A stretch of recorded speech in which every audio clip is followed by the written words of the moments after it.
Welcome back, everyone, to OpenLine. We are talking about education funding in Tennessee. We have with us two guests from the Education Trust. It's a nonpartisan organization that is talking to the legislature about what they want to see in this. We have Gini Pupo-Walker, and Reggie Nash. And I want to, before I start taking some calls, I want to just ask you, Reggie, to walk us through how this is all going to unfold. Who the players are in this when we're talking about redoing this funding formula, and how will it unfold? Absolutely, Ben. Well, it's important first to talk about, we're thinking about the key players here. We know that in the fall of last year, Governor Bill Lee is who called for this statewide conversation and review of the school funding formula. So as really our state's executive leader, he's the largest policy actor. And although he's not actually a member of the legislature, he has the power to move legislation through the General Assembly process. So as we know, there's been a robust conversation with town halls, subcommittees that were formed, a central steering committee that was formed across the state based on legislators and various stakeholders who've been talking about these key issues of school funding reform. And as Gini shared in the last segment, that school funding reform framework was released last week, and that public comment period for additional feedback from stakeholders was actually ended yesterday. So at this point now, it has to start to see some bill language come forward and actually see legislation that can move through this process and start to enact any potential changes. So what happens next would be there's a House bill, both the House and the Senate have a bill filing deadline that occurs in early February. So we could expect to start to see potentially some full-out legislative language. It could also show up in the form of what's known as a caption bill, which is essentially a placeholder. So I spoke about a filing deadline. So that's the deadline by which any legislation that's going to be introduced in the General Assembly has to be filed. So it could be, here's actually a bill that actually details all of, what we can expect in school funding, or we could see that one of the majority leaders in each of the chambers, who generally carries the administration's legislation, can introduce what's known as a caption bill, which is like a placeholder, and then the details of that plan would then be dropped at a later date.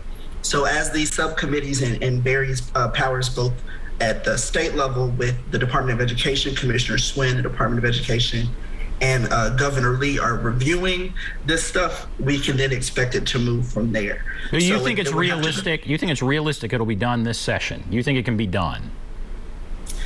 I do think it can be, at least some sorts of it. There's a variety of components that go into this. As we know, there's a lot of complexity that goes into this formula, but I think we are optimistic that we will see legislation move this session to at least affect some sort of change on the school funding formula. Okay, let's go to the phones. Who is on line one? Alexa. Hello, Alexa. Hi there. Hi, go right ahead. What's on your mind? Hi, I'm a parent here in Nashville, and this issue of school funding is really important to me. I'm wondering if your guest tonight can speak to how I can use my voice as a parent to make sure my concerns are heard. Who do I need to contact? Is this an issue I know it's playing out the state legislature. Is there a school board play? Just generally where I can get more information. Great. All right, a parent, they want to get involved. How do they make their voice heard? Where do they go? Who do they call? Reggie, do you want to take that?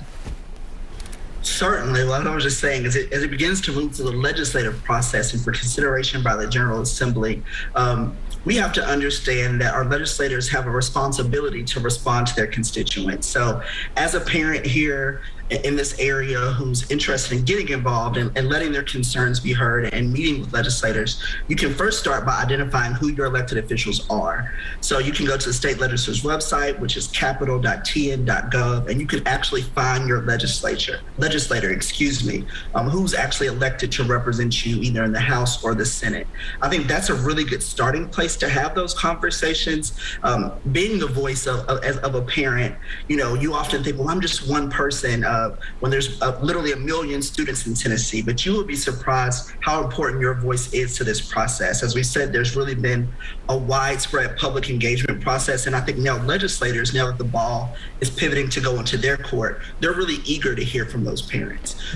Thinking about It's not, I mean, I think it's interesting. Alexa's asking, do I contact my local school board? And the answer in this case is no, right? No, you would want to, at this point, really think about the state legislator and your senator and your House representative at this point in the process. And do you think there would be a day, do you think there would be a day as the process gets farther along that you may call, organizations may say, okay, everybody wear a certain color and go down there and let's make our voices heard? I mean, is there going to be something like that, do you think? Absolutely. No question about it. We're planning a day on the Hill for our partners. We host a statewide, it's called the Tennessee Alliance for Equity in Education, and we have 70 organizational partners across the state. One of Alexa's questions was around how do I get more information? We have on our website a whole host of tools, resources, fact sheets on the Tennessee funding formula, on what we want to see, what questions they should be asking their legislators, very specific questions related to different types of students, why funding matters for students with disabilities, why funding matters for low-income students. We have a 7-part series of webinars that we held that explains from A to Z how it all works, how to get involved, why it matters. We really have spent the last year getting ready for this moment in time, along with a lot of our partners, to really begin to advocate effectively for exactly what we want to see. Again, this is a once-in-a-generation opportunity to really reimagine how we prioritize and pay for school. Why do you think it's coming right now? This is a once-in-a-generation opportunity. Is it because the state does have some extra money? I mean, it's kind of surprising, but I'm reading this article, and the article says, quote, "The state is flush with cash, thanks to a budget year that saw more revenue collected than initially projected, as well as billions of dollars of federal stimulus funds allocated to the state." Do you think it's coming now because there is some extra money there, or is it, something else? Why now? There's a whole complex set of calculations going into the governor's decision to do this. It wasn't something he took lightly, I feel quite sure. So there's a couple of variables here. One, he's running for re-election this year, right? And so school education, hot topic, wherever you sit, but polls very well to increase teacher pay, increase funding for schools, and increase funding for facility improvements. All of that is a win for him and for any legislator running for office. So there's that piece. I think that he's decided and done his homework that this is the time to take this on. We do have a budget surplus bigger than at any time in our history. And I think there's I don't think you would find anybody in any corner of this state that would argue the BEP is doing its job. The BEP is outdated. It's complicated. It's difficult to understand. People don't know how to understand where the money goes and how it's spent.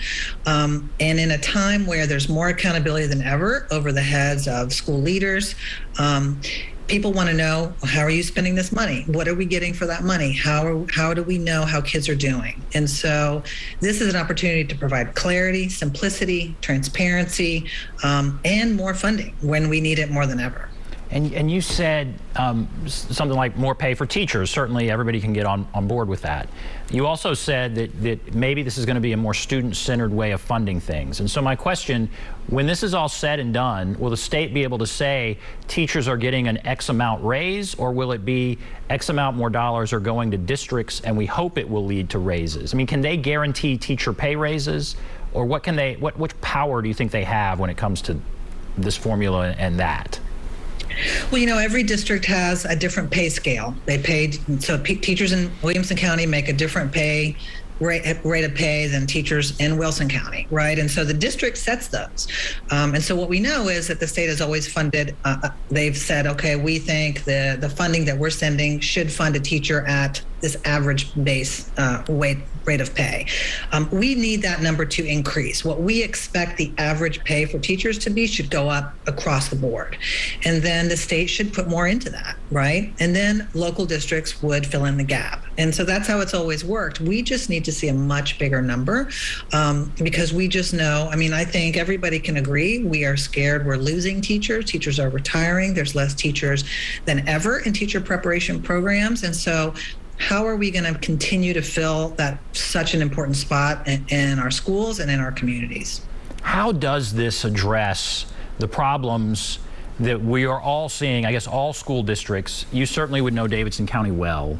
But how might this address? I mean, you just mentioned the teacher shortage, and I know that's a major issue everywhere, all across the country, really. It's a major issue. And so how do you think this might address, is that an issue that you think is, foremost importance, or is there, something else? Are there just so many things to deal with? What are some of the top three you really hope this deals with? Well, I want to take it back to the classroom level. I want to ask Reggie to talk for a minute about his experience as a teacher. What does it really translate down to? What does it look like when you don't have what you need, and what it could look like if you had it? That's great. Yeah.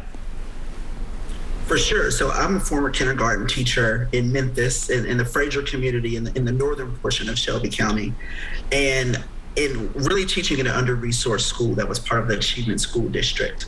And I was often blown away at the differences in those experiences of those students, even to people who went to school less than 10 minutes away. And I would say that, the difference was, as a kindergarten teacher, you see so many parents and students who come in with so much optimism and so much hope, and really hoping to, start their students' public education experience on a really high note. And they have no different dreams and hopes than those folks across town. But the unfortunate difference is they didn't have the books they needed. They didn't have the computer materials they needed. They didn't have additional learning aids.